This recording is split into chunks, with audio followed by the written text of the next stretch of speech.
announce certain additional measures.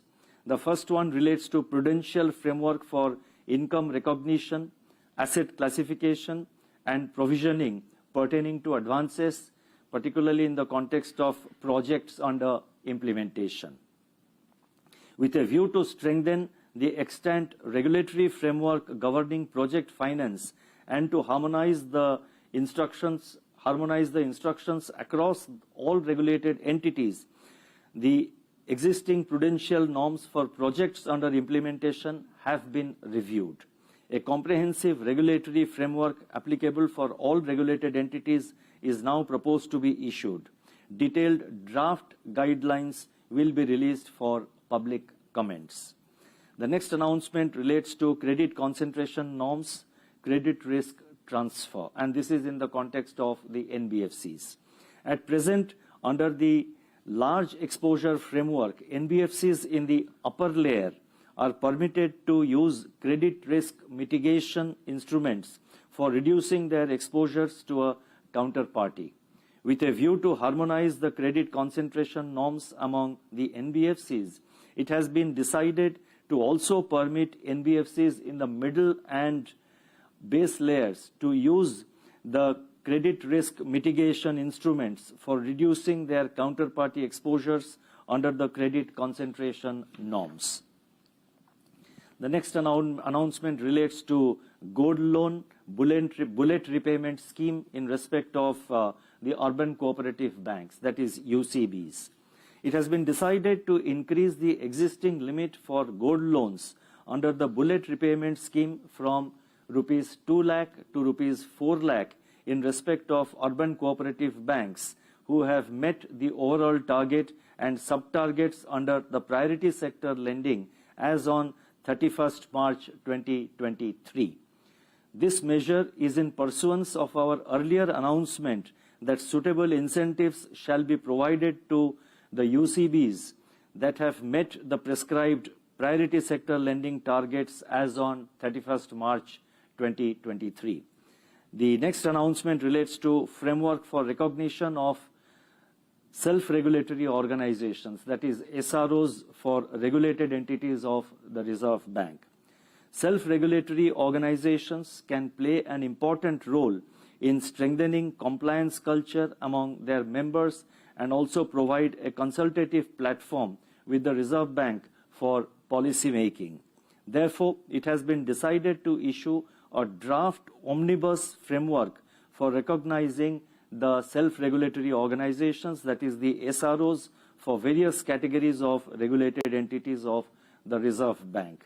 And these draft guidelines will be issued for stakeholder comments. Additional sector-specific conditions may also be prescribed at the time of calling for applications. The next announcement is with regard to Payments Infrastructure Development Fund, that is PIDF, and we are extending this coverage of this scheme and including the Prime Minister's Vishwakarma scheme beneficiaries also.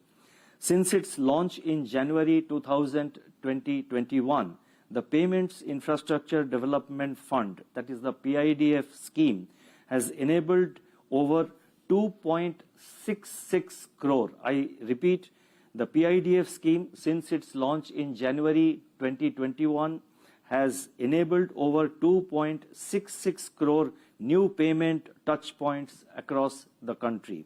It has been decided to extend the scheme by 2 years, that is up to December 31st, 2025. The coverage of the PIDF scheme is also being expanded, number one, to include the beneficiaries under the Prime Minister's Vishwakarma scheme, and number two, to deploy emerging modes of payment acceptance such as Soundbox and Aadhaar-enabled biometric payment acceptance devices. These measures will further accelerate the Reserve Bank's efforts to promote digital payments at the grassroots level. The next announcement relates to introduction of new channels for card-on-file tokenization, that is COFT. Given the growing acceptance and benefits of tokenization of card data, it is now proposed to introduce card-on-file tokenization creation facilities directly at the issue bank level. This measure will enhance convenience for cardholders to get tokens created and linked to their existing accounts with various e-commerce applications.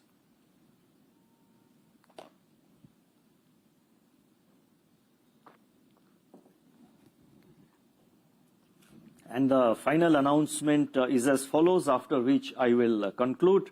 The last announcement relates to master direction on internal ombudsman mechanism in the regulated entities. You would have noticed that over the recent years, we have taken a number of measures to improve the system of customers' grievance redressal in the banks as well as in the NBFCs and other entities which are regulated by the Reserve Bank. Now, at present, we have also mandated, as you know, there is an integrated ombudsman scheme of the Reserve Bank. But before that, there is an internal ombudsman scheme in the regulated entities, be it NBFCs or banks.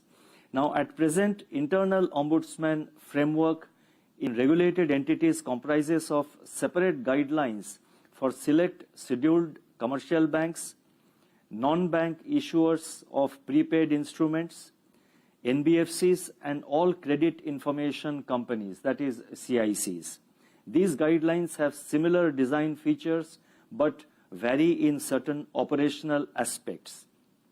It has been decided to effect certain changes and also consolidate and harmonize the internal ombudsman guidelines into a single master direction. This will further strengthen the customer grievance redress system of the regulated entities. Now, I am referring here to the internal ombudsman scheme, which every bank, every NBFC, every regulated entity is expected to have, and they do have it. We are further fine-tuning that system so that customer grievance redress mechanism improves further. Let me now conclude. The Indian economy is forging ahead in a challenging global environment, drawing strength from its underlying macroeconomic fundamentals and buffers. While growth remains on track, the declining trend in inflation was interrupted in July and August due to price shocks in certain food items. Volatile energy and food prices in the wake of lingering geopolitical tensions and adverse weather conditions render uncertainty to the inflation outlook. We remain vigilant of the evolving inflation dynamics.